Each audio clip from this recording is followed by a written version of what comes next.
Este programa é patrocinado pelos amigos e parceiros do Ministério Joyce Meyer. Eu posso te dizer algo? Eu não sei o que você pensa sobre a Bíblia, mas eu posso lhe garantir que você não tem um problema sequer para o qual a Bíblia não tem a resposta certa. Tudo o que precisamos fazer é entender isso. Você sabe, a palavra de Deus, ela é sempre espiritual, mas ela é também tão prática. Ela abrange tudo, como pensar, como falar, seu comportamento, sabe? Absolutamente tudo, relacionamentos e assim por diante.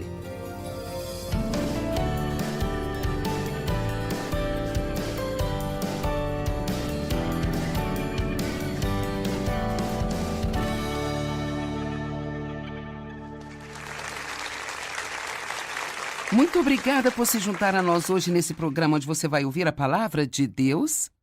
Eu acredito que a palavra de Deus tem poder inerente para libertar os cativos. Quando você ouve a palavra de Deus falada, não é como uma linguagem comum que vem de você ou de qualquer outro ser humano. A palavra de Deus é espírito e é vida. E, na verdade, tem poder. Eu chamo de, como quando alguém compartilha a palavra com você, é como se pequenas cápsulas de poder entrassem em seu cérebro. E então, hoje eu quero falar sobre a mente e os pensamentos e o poder que eles têm em nossas vidas. Sim, eu ensino muito a respeito da mente. Eu escrevi vários livros sobre a mente, mas eu senti meu coração que era hora de um curso de atualização, sabe? Às vezes, embora saibamos alguma coisa, isso pode deslizar para o fundo da nossa mente e nós precisamos talvez ser estimulados a trazer para frente de novo. E então, mesmo que você tenha ouvido muitos ensinamentos sobre a mente, quantos de vocês que estão aqui hoje diriam que ainda tem um pequeno problema com sua mente de vez em quando? Este é um ensinamento que nunca envelhece. Então, desta forma, 2 Coríntios 10, 4 e 5. Pois as armas da nossa guerra, então imediatamente descobrimos que estamos numa guerra e que nós temos armas. Não são armas físicas de carne e sangue. Nossas armas não são pistolas, facas e bombas e coisas desse tipo, mas nós temos armas contra Satanás, que é o nosso inimigo, mas elas são armas espirituais.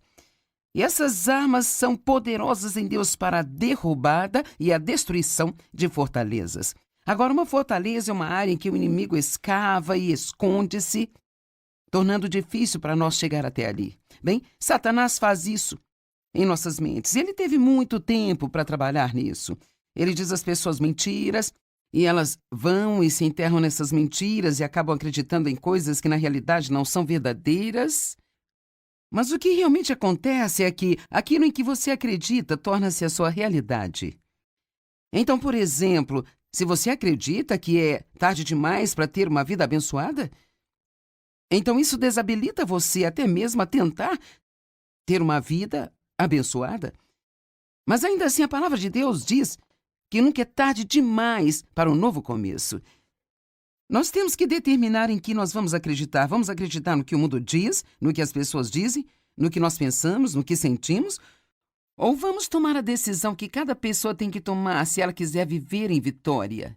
Não importa o que eu sinta, ou o que eu pense, ou o que as outras pessoas digam, eu vou acreditar na palavra de Deus. Mesmo que isso pareça totalmente ridículo, eu vou ao encontro de Deus como uma criancinha. E sabe, você pega um filho pequeno, você pode dizer a ele qualquer coisa e ele acredita em você. Portanto, nós precisamos ir a Deus como criancinhas e acreditar em sua palavra e em suas promessas também, mesmo que possa não ter muito sentido para nós. Agora, estamos numa guerra, temos essas armas. Elas não são armas físicas, então que são bem. A palavra de Deus é realmente uma arma. É chamada espada do Espírito. E assim, quando nós falamos a palavra, o inimigo tem que recuar. Se você está familiarizado com as Escrituras, e realmente não importa se você está ou não, mas há Escrituras em Lucas capítulo 4, onde fala que Jesus foi levado para o deserto para ser tentado pelo diabo por 40 dias e 40 noites. E em 4 ocasiões separadas, nos primeiros versos em que Satanás disse a Jesus, é exatamente isso que diz, Satanás disse a Jesus, e ele disse uma mentira. E então Jesus disse ao diabo, e ele citou de volta a palavra, Então, o inimigo mente para nós e nós temos uma grande arma, uma ferramenta disponível para nós. E esta ferramenta é a palavra de Deus que sai da nossa boca. Agora, não está escrito que o diabo falou com Jesus e então Jesus pensou? Diz que o diabo disse algo para ele e ele disse algo de volta. Agora, talvez alguns de vocês achem engraçado falar consigo mesmo em voz alta. Bem, para ser sincera, você faz isso o tempo todo. Talvez você não perceba isso, mas você faz isso. Bem, isso foi estúpido. Eu sou burro. Bem, isso nunca vai funcionar. E assim nós falamos em voz alta para nós mesmos e precisamos aprender a falar a palavra de Deus. Agora, verso 5. Na medida em que refutamos argumentos, teorias, raciocínios e todas as coisas orgulhosas e elevadas que se colocam contra o verdadeiro conhecimento de Deus. Ele está dizendo, nós usamos essas armas para ir contra as teorias e os raciocínios e os argumentos que vêm à nossa mente. E eu posso dizer uma coisa, Satanás irá discutir com você. O que ele mais gosta é de uma boa batalha mental. Ele discute com você e ele realmente adora raciocínios. Cara, se ele conseguir apenas fazer você tentar descobrir coisas, cara, lá vai a sua paz, lá vai a sua alegria. E sabe, lembro-me de uma vez, anos atrás, quando Deus colocou no meu coração, porque eu era uma grande, quero dizer, eu era viciada em raciocínio, sabe? Eu tinha que sentir que tudo estava em uma caixa no lugar certo. Eu tinha tudo resolvido. Nós gostamos de pensar que temos tudo resolvido na vida porque isso nos faz sentir seguros, sabe? Você sabe, andar com Deus é um pouco perigoso porque você nunca sabe exatamente o que ele vai fazer ou quando ele vai fazer. Então, é por isso que confiar nele é tão importante. Porque temos que confiar nele, porque ele é bom e porque ele nos ama e ele fará a coisa certa, no tempo certo, do jeito certo. Então, eu gostava muito de raciocínio e o Senhor colocou isso no meu coração e ele disse, sabe, naquelas pequenas aberturas de caixas de correio que você vê nos escritórios às vezes, então, se quiser entregar algo para você, eles põem algo na sua abertura. Bem, às vezes as pessoas recebem ou deveriam receber algo, mas não recebem, porque foi colocado na abertura errada. Deus falou comigo e eu meio que tive essa imagem mental dessas aberturas da caixa do correio e sabe, hoje provavelmente não são tão prevalentes porque nós temos hoje em dia e-mails e sabe, tudo isso, mas esse era o sistema em que trabalhávamos e ele disse, você tem tudo em uma pequena caixa, sabe? Isso faz com que você se sinta confortável, mas o problema é que você tem muitas coisas na abertura errada. E assim, é interessante, é como se pensássemos que conseguimos descobrir algo e nós nos sentimos confortáveis, mesmo que, na maioria das vezes em que pensamos ter descoberto o que Deus vai fazer, realmente não é correto. Muitos de vocês estão descobrindo isso, certo? E Satanás gosta de discutir conosco, gosta de preencher nossa mente com raciocínio. Na medida em que nós refutamos argumentos, teorias, raciocínios e todas as coisas orgulhosas e elevadas que se colocam contra o verdadeiro conhecimento de Deus, então eu vou ser guiada pela cabeça ou vou ser guiada pelo Espírito? Nós levamos todos os pensamentos e propósitos cativos à obediência de Jesus Cristo. Não alguns, mas todos. Os pensamentos se transformam em ações. Os pensamentos se transformam em palavras, comportamentos, atitudes. Eu escrevi um livro chamado A Conexão da Mente para mostrar que nossos pensamentos estão conectados a tudo ou mais que fazemos na vida.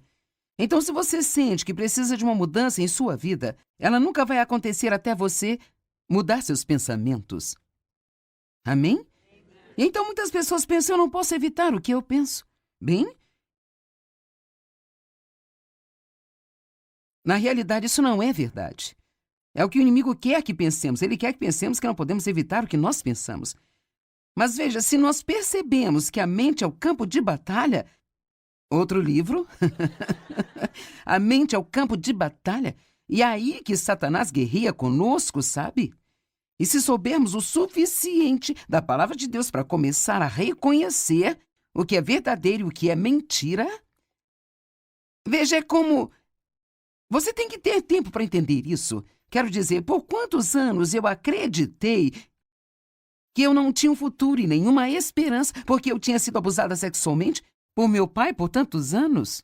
Eu pensava que eu era mercadoria de segunda categoria e, na verdade, eu planejava que eu teria uma vida de segunda categoria e que eu teria que ficar satisfeita com esta vida. Bem, eu não tinha nada para comparar, porque isso era tudo o que eu sabia. Eu tive anos e anos e anos de pensamento errado. Eu posso te dizer, eu não quero ofender, mas muitos de vocês me assistindo hoje, você acredita em muitas mentiras. E talvez você esteja baseando a sua vida nessas mentiras. E a única maneira de você saber o que é verdade e o que é mentira é se tornando um diligente estudante da palavra de Deus.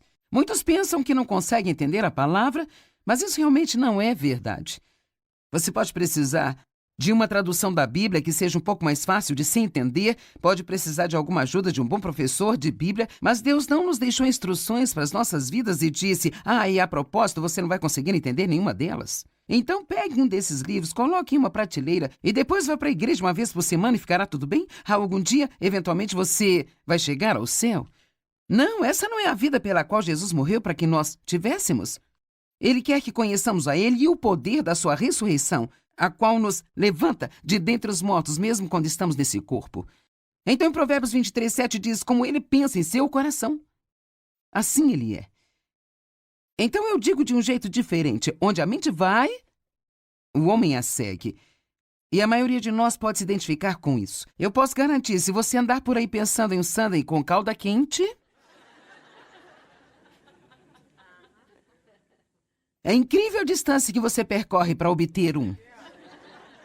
Vamos, alguém aqui já trocou de roupa à noite quando você já estava quentinho lá na sua cama e foi a uma loja para obter alguma coisa que você pensou que iria comer, alguma coisa assim, tipo, talvez batata frita? Bem, eu não vou, mas eu convenceria o Dave a ir. E então, é o poder da mulher e eu amo isso. E assim, é verdade que qualquer coisa em que pensamos se transformará em uma ação. Agora, se você quiser cumprir a palavra, muitas pessoas estudam a palavra, mas então elas têm dificuldade em aplicá-la ao seu comportamento. Na verdade, eu estava conversando com alguém sobre isso. Nesta manhã, ela me disse, eu acredito no que você diz, eu quero mudar, eu oro pela mudança, mas eu continuo fazendo a mesma coisa estúpida. Qual é a minha resposta? Tem algumas. Número 1, passar tempo com Deus, porque você não consegue mudar apenas tentando mudar, sabe? Mas também meditar sobre a palavra de Deus, e meditar significa pensar a respeito de novo e de novo, ou mesmo murmurar, calado ou em voz baixa. Então, Davi diz que meditava na palavra de Deus dia e noite. Em outras palavras, não é o suficiente só ir à igreja e ouvir alguém pregar a palavra de Deus. Você tem que ficar tão cheio da palavra que pensar sobre a palavra, meditar sobre a palavra e falar a palavra vai tornando-se uma parte de você que é muito difícil de separar.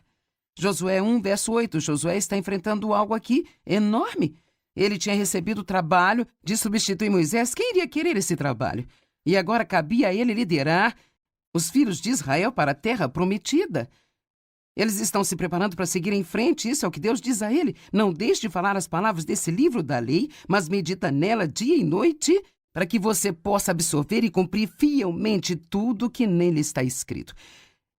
Então, como nós vamos fazer isso? Simplesmente meditando na palavra dia e noite, até que ela se torne uma revelação para nós. Você sabe o que fazemos muitas vezes? Tentamos sobreviver de informações. E, cara, existe tanta, nós vivemos na era da informação. Quero dizer, há tanta coisa vindo para nós que raramente nós permanecemos em uma coisa o suficiente até obter uma vitória, pelo menos nesta área. E assim, eu acho que podemos pegar informações, o que é ótimo, e se meditarmos nisso e estudarmos e orarmos por isso, quanto mais nós nos mergulhamos nisso, mais entra em nosso espírito e se torna parte de nós. Desta forma, então, você não apenas vai reagir aos estímulos externos, mas você realmente age na palavra de Deus, porque ela tornou-se maior em sua vida do que as coisas que vêm contra você. Medite na palavra de noite para que você cumpra fielmente tudo o que nela está escrito. Só então quando, depois que você meditar nelas, só então os seus caminhos serão prósperos e você vai agir com sabedoria e você vai ser bem-sucedido. Amém? Agora, Romanos 12:2 uma absolutamente incrível e maravilhosa Escritura. Não se amoldem ao padrão deste mundo, esta era. Não se conformem ou se adaptem aos seus costumes exteriores e superficiais, mas sejam transformados, inteiramente mudados pela renovação de sua mente. Então, nós podemos ser totalmente mudados de dentro para fora. Qualquer mudança que venha de fora nunca vai funcionar. É por isso que a mudança do comportamento por si só nunca funciona. No que diz respeito a trazer para o crente a vitória, tem que ter uma mudança de coração, uma mudança de natureza. E assim, quando nascemos de novo, Deus nos dá a sua natureza, recebemos um novo coração, o seu espírito. Se alguém estiver em Cristo, ele é uma nova criatura. Mas então, a maneira que eu gosto de dizer isso, eu digo assim porque assim eu entendi, assim eu ensino, que tudo aquilo que Deus dá a nós, eu acredito que vem como uma forma de semente. Nós temos uma semente de tudo que Deus é aqui no ventre do nosso espírito. Mas como quando uma mulher fica grávida da semente do seu marido, ela tem que cuidar dessa semente, ela tem que nutri-la, há coisas que ela não pode fazer, há coisas que ela precisa fazer. Então, durante o período de tempo, vai crescendo uma criança e ela dá à luz. Bem, eu acredito que a palavra de Deus é a semente que o semeador semeia. E essa palavra de Deus, ela realmente toca todas as áreas da nossa vida. Eu posso te dizer algo, eu não sei o que você pensa sobre a Bíblia, mas eu posso lhe garantir que você não tem um problema sequer para o qual a Bíblia não tem a resposta certa. Tudo o que precisamos fazer é entender isso. Você sabe, a palavra de Deus, ela é sempre espiritual, mas ela é também tão prática.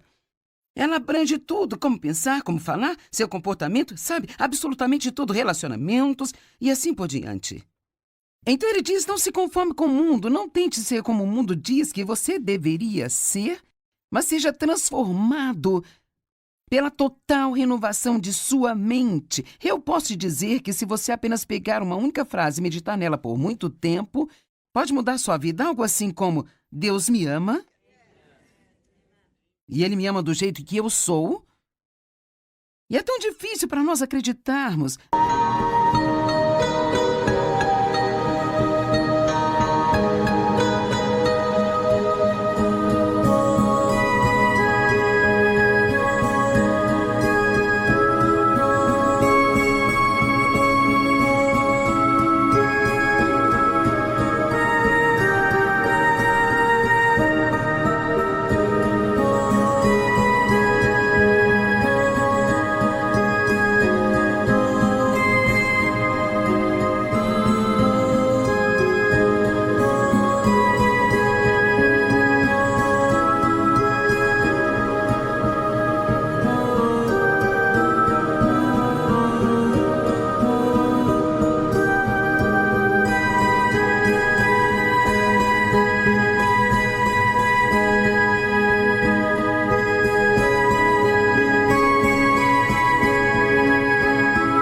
Nós pensamos, bem, talvez Ele me ame quando eu puder mudar e ser melhor. Mas a verdade é que Jesus morreu por nós enquanto ainda éramos pecadores. Então, quanto mais agora, certamente, Ele amará e cuidará de nós se antes de nos importarmos com Ele, Ele morreu por nós. Eu gosto de dizer, e eu recebo alguns olhares muito engraçados quando eu digo isso, mas você sabe, Deus nunca vai amar você mais do que Ele te ama neste exato momento. Você está respondendo como a maioria das pessoas? E você sabe um pouco sobre a palavra? Imagine se eu estivesse tentando dizer isso a alguém que talvez tenha nascido de novo há pouco tempo, porque pensamos, bem, quando eu me comportar melhor, Deus vai amar-me mais. Mas a verdade, o amor não é aquilo que Deus faz, mas é quem Ele é. Então, Ele simplesmente ama você e, desculpe-me, mas você vai ter que aceitar isso pela fé. Mesmo que você seja como eu, talvez você não seja muito amável, Deus ama você a si mesmo. E as coisas que você aprende a fazer do jeito certo, Deus não ama mais agora porque você está fazendo o que é certo. Nós não tentamos ter o comportamento certo para que Deus possa amar a nós, quanto mais sabemos o quanto Ele nos ama, mais nós nos apaixonamos por Ele, mais dessa nova vida nós queremos viver para agradar a Deus. Mas não porque pensamos que devemos, mas estamos tão maravilhados com o que Ele fez por nós que queremos viver a nossa vida inteira amando e agradando a Ele. Não se conformem com este mundo, mas sejam transformados pela total renovação de sua mente. E aqui vem, para que vocês possam experimentar por si mesmos qual é a boa e agradável e perfeita vontade de Deus. Então, Deus tem uma vontade perfeita para nós, já ouvimos falar disso? Ouvimos mensagens sobre isso. Deus quer que você seja feliz, que você seja pacífico, que tenha uma vida abençoada, suas necessidades supridas. Mas parece que há um grande abismo, muitas vezes, entre o que nós ouvimos e aquilo que nós realmente experimentamos em nossas vidas. E assim, a maneira como eu entendi é que todas as coisas, todas as promessas aqui são minhas. Mas é meio como, se esta é uma boa maneira de você entender, isso é como se eu tivesse isso legalmente, Jesus comprou isso para mim com seu sangue. E isso é meu.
Mas eu não posso ter isso ainda por causa da minha pouca experiência?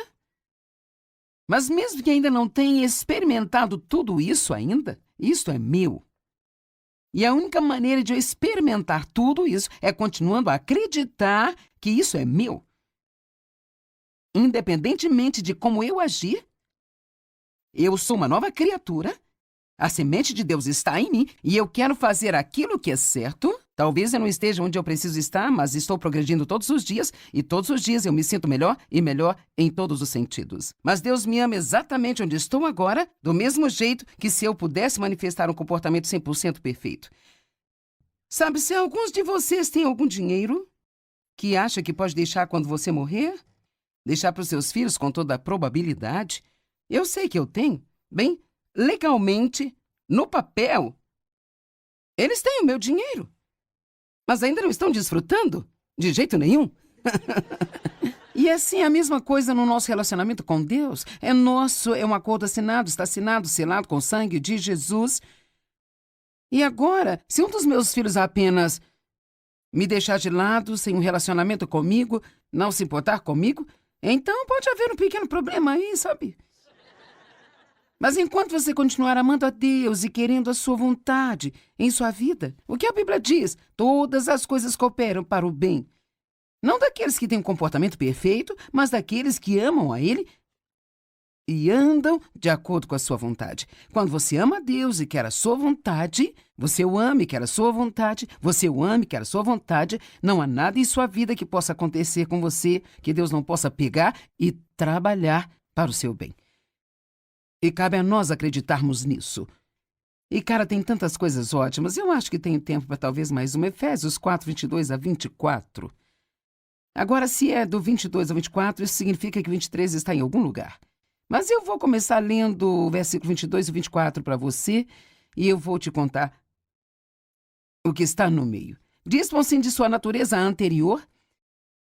Destruam e descartem o seu antigo eu não renovado que caracterizou a sua antiga maneira de viver, o qual se corrompe por desejos enganosos que brotam da ilusão. Ele está dizendo, pare de agir do jeito que você costumava agir antes de ter Jesus em sua vida. E o versículo 24, lembrando, estamos pulando 23 por agora, e revistam-se da nova natureza. Pare de agir do jeito que você costumava agir e comece a se comportar da maneira que Deus quer. Você tem uma nova natureza, você não é aquele velho eu, você é uma nova pessoa. Bem, eu já tentei e não importa o que eu faça, continuo falhando. Talvez você tenha perdido o verso 23. E sejam constantemente renovados no espírito da sua mente, tendo uma nova atitude mental e espiritual. Então, a única maneira de conseguir, dia do 22 ao 24, é constantemente manter uma atitude renovada, aprendendo mais e mais a palavra de Deus, aprendendo mais e mais sobre as promessas de Deus. Sabe, na verdade, o que você está fazendo, quando você medita na palavra de Deus, quando você pensa muito nela, ou você enche suas orações com ela, realmente, para ser sincero, o que você está fazendo é sendo convencido de que é verdade. É isso aí. Porque é como... Por exemplo, nós podemos dizer, eu confio em Deus? Mas há um teste bem claro sobre se você confia ou não em Deus. Hebreus 4 diz, aqueles que creem de verdade entram no descanso de Deus. Se eu disser que estou confiando em Deus, mas eu estou preocupado, eu não confio em Deus. E nunca vamos chegar onde precisamos estar se não começarmos a ser honestos conosco sobre onde estamos. Então, eu realmente acredito que Deus me ama incondicionalmente? E se eu não acredito, então eu vou procurar cerca de 20 escrituras sobre o amor de Deus e eu preciso meditar sobre elas e falar sobre elas. Algo que eu gosto de fazer é escrever as escrituras à mão. Mesmo que você tenha um computador, ainda gosto de escrever no papel. Talvez seja apenas minha idade, eu não sei, mas isso ajuda a palavra a entrar em mim, sabe? Quando eu faço isso. E então, tenha cuidado sobre sua mente. Você pode expulsar pensamentos errados e você pode escolher os pensamentos certos. E você pode sentir que nunca terá uma vitória, mas posso te dizer que é exatamente o que o diabo quer que você pense e qualquer coisa da qual você não desistir, no final você vai ter a vitória. O diabo é especialista em usar inúmeras circunstâncias para nos manter para baixo, pois assim ele pode